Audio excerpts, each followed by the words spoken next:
জীবনের সবচেয়ে বড় বিদায়গুলো কোনো জানান দিয়ে আসে না।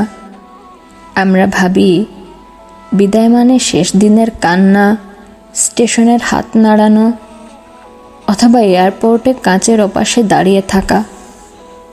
কিন্তু জীবনের বেশিরভাগ বিদায়ই ঘটে খুব নীরবে, আমাদের অজান্তেই। কখনো কি ভেবে দেখেছেন কোন দিন আপনার মা আপনাকে শেষবারের মতো গল্প শুনিয়ে ঘুম পাড়িয়েছিলেন? অথবা আপনার বাবা শেষ কবে আপনাকে কোলে তুলে নিয়েছিলেন? কোন বিকেলে আপনি আপনার ছেলেবেলার বন্ধুদের সাথে শেষবারের মতো কোনো কারণ ছাড়াই রাস্তায় খেলেছিলেন?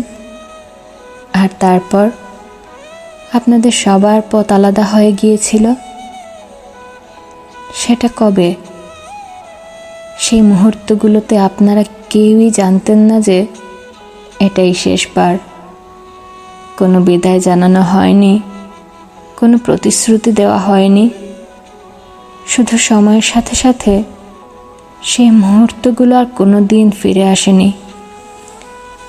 আমরা শুধু বড় বড় বিদায়গুলোর জন্যই প্রস্তুতি নেই, কিন্তু সবচেয়ে ভারী বিদায়গুলো হলো সেগুলোই যেগুলো ঘটে যাওয়ার পরে, অনেক পরে আমরা টের পাই। যখন স্মৃতির পাতা উল্টাতে গিয়ে হঠাৎ মনে হয় ওই তো ওই দিনটাই শেষ দিনটা ছিল।